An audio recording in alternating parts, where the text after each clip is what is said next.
In the name of God, the most compassionate, the most merciful. Hello again, and thank you for choosing Hadi TV. Along with the previous sections of our talks with Dr. Meghati Khoui, that we welcome her again in this program, today we are going to continue our talks about sex education. And if we can, we are going to finish this notion today. Ms. Meghati, could you please make us a brief about what had happened in the previous sections? Thank you very much. And I want to, but I think that this is the last session of sex education. So before I start, I would like to thank the organizers of Hadi TV, and that was a very good session, and I learned a lot from you. Yes, just I want to brief the viewers about the importance of sex education. And I want to emphasize this statement that sex education in Islamic societies is as important as non-Muslim societies. We can actually find this from our Islamic materials. For example, if you look at the Ibn al-Qayyim's book in terms of prophetic medicine, assigned a full chapter to discussing about the Islamic attitude to sexual and marital lives and interaction between spouses and how to teach our children about sexual matters. This is a very nice book, and I really encourage the viewers to look at the chapters in this book. But still, with all these talks about the importance of sex education in Islamic societies, there are still some families, Muslim families, today that they are thinking sex is a dirty word, and they feel very uncomfortable to talk with their children about sexuality-related matters. And but at the same time, they don't mind if their children get information and knowledge from their own teachers who are not maybe, who might not be Muslim, and they've got their own mindsets, and or from their own peers in the society, wrong information from wrong sources. Yes. But still they're reluctant to talk about these matters. I really encourage Muslim families to think about it very deeply and clearly and find their own ways, and to collaborate with researchers, with practitioners, Muslim practitioners, to guide their children in the right way. That's what I really want to focus on, and this is sort of take-home message. Mm-hmm. But what you asked me to talk about sex education in this session is Islamic curriculum for sex education. Yeah. Again, I couldn't actually find a very concrete or structured guideline in terms of Islamic guidelines for sex education curriculum. But what we started to do in this context, in this country, to develop a guideline matched with Islamic principles and Islamic codes. Sorry to interrupt you.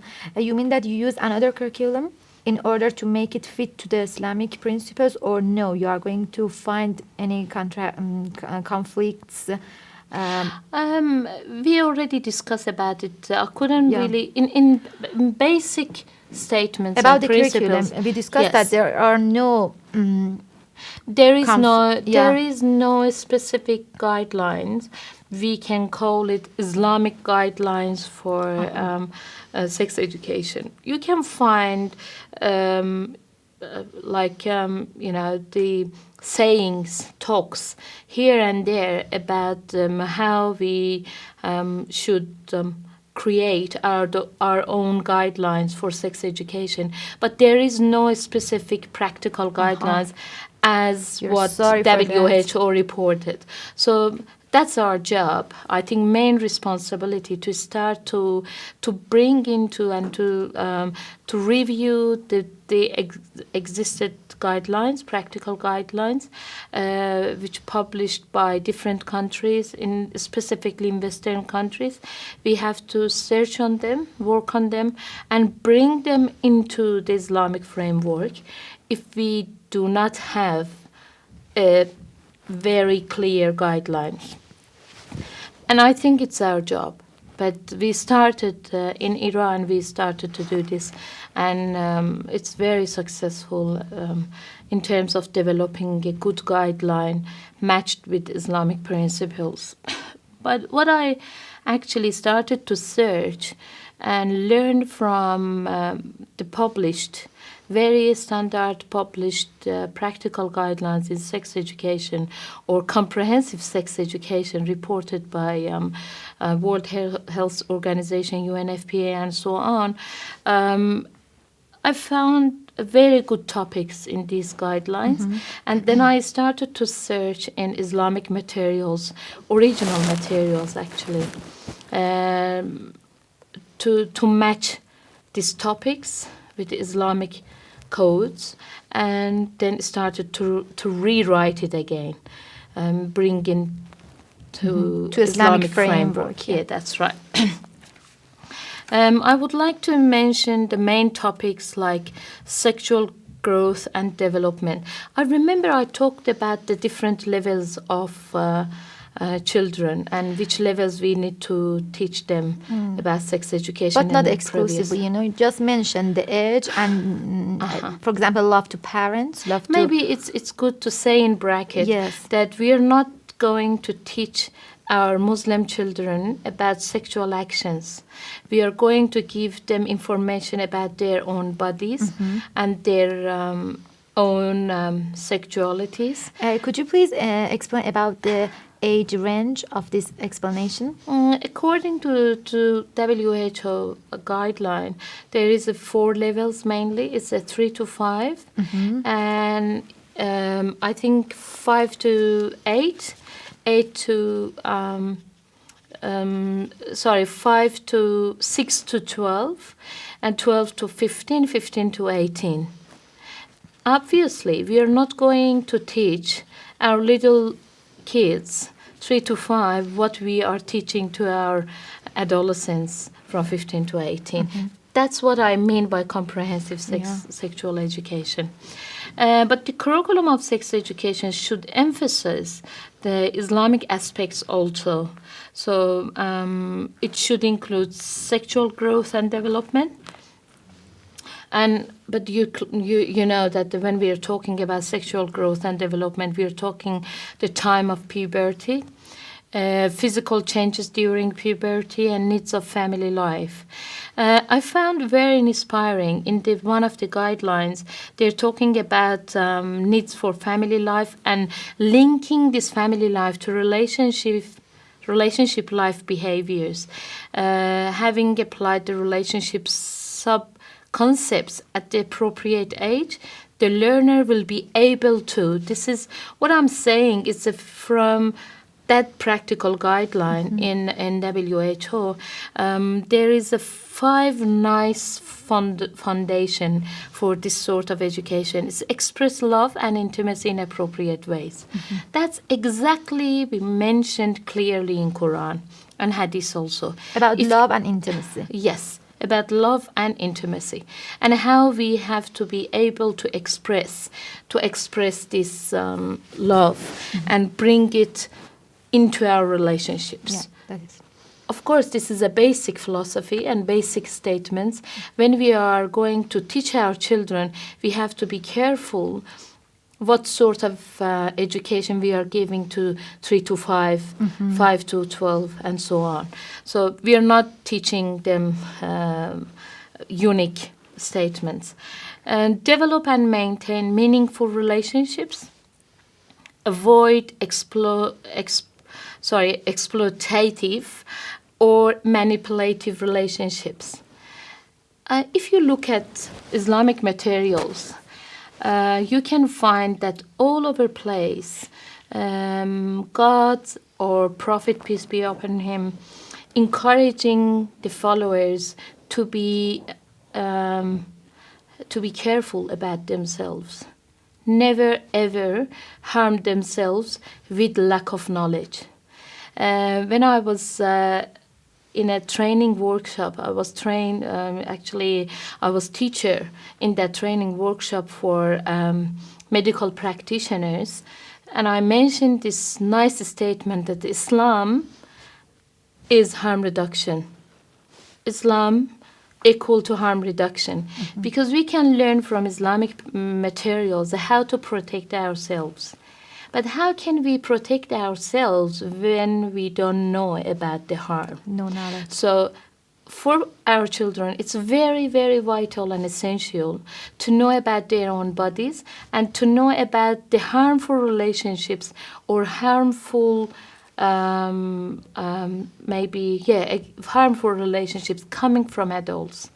Nowadays, in this society, I can see children cannot actually understand what sort of relationship is very harmful, because they never know about their own bodies, and they're not empowered enough to make it clear and what sort of relationship is harmful and what sort of relationship is very manipulative, because they were taught never touch themselves.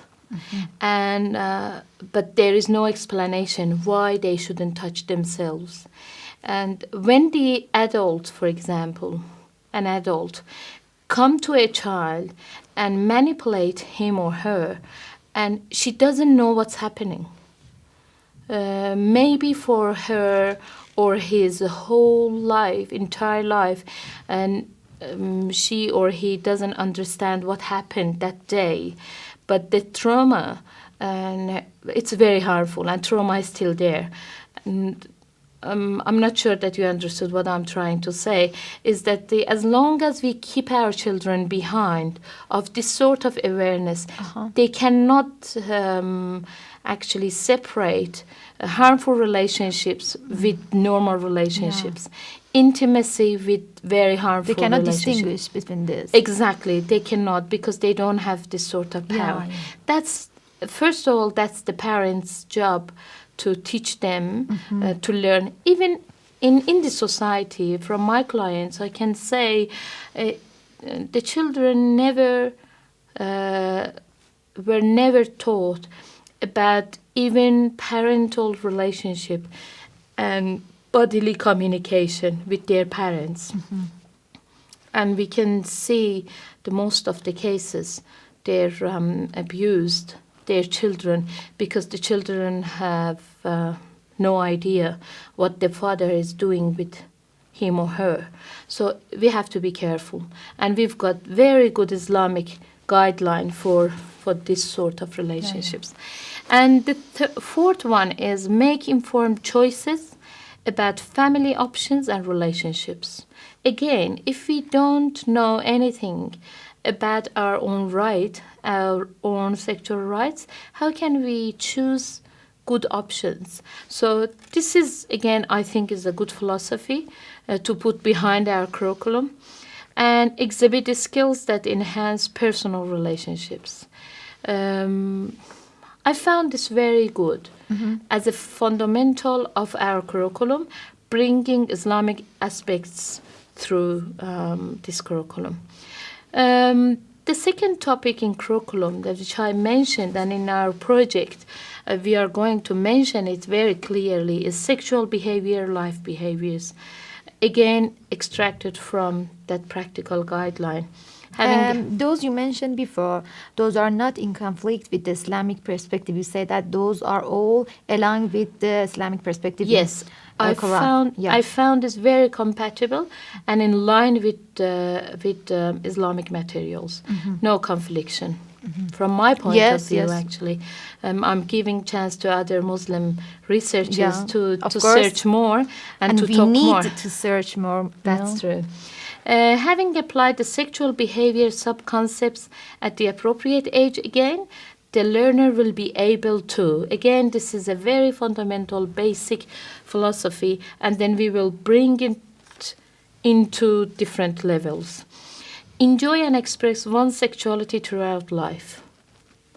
That's what Quran emphasis all over place, that you have right to enjoy your sexual lives when you choose your husband or you want to choose your wife. But you have to be careful. She or he must be attractive from sexuality point of view. So you cannot really close your eyes and choose your partner without thinking of the sexual attraction or without thinking a sexual pleasure. You mean that we think about other things like the economical, Yes. the job related, Yeah, but not this important. In dating days, we are Uh-huh. trying to match ourselves from every aspect except sexuality, which is my critic actually. I criticize that sort of marriage. Express one's sexuality in ways that are congruent with one's values. Again, starting to talk about values, norms, and spirituality dimension of curriculum. When we think of Islamic materials, we can bring these values into our curriculum.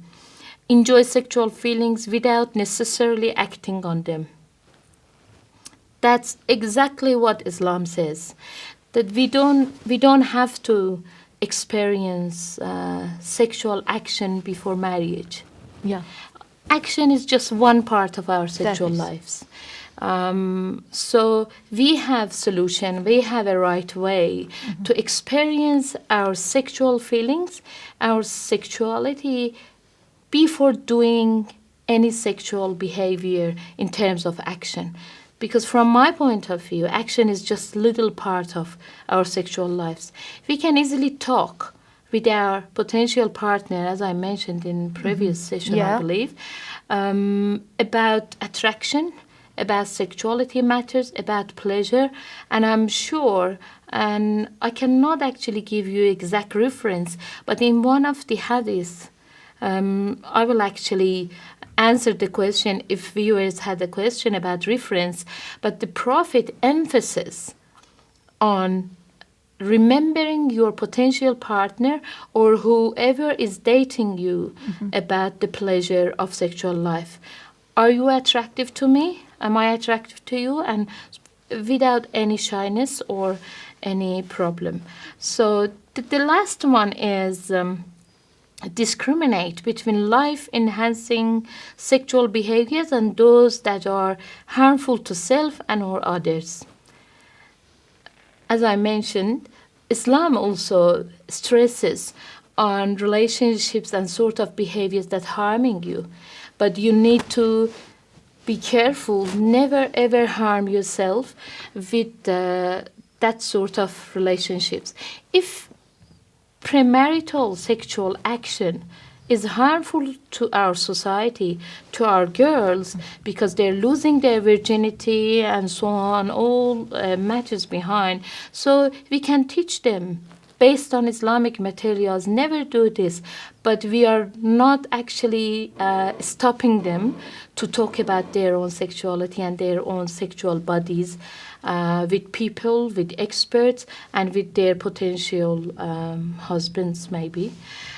Here and also the second part is physiology of reproductive system, which is our curriculum at the moment, includes this talking about organs, menstruation, sexual drives, and detail of mechanism of arousal and sort of things, which is no confliction with our materials.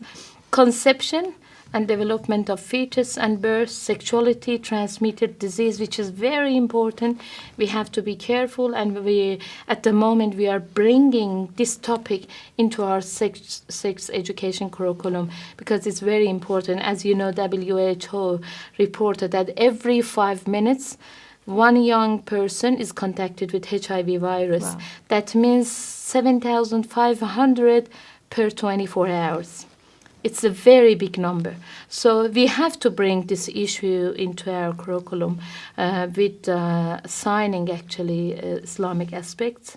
mental, emotional, and social aspects of puberty, social, moral, and religious ethics, which is very important, and how to avoid peer pressure, and how to learn to say no. That is. And our curriculum basically extracted from Islamic materials is emphasizing on to say no by empowering our children and our young peoples to negotiate about sexual behaviors.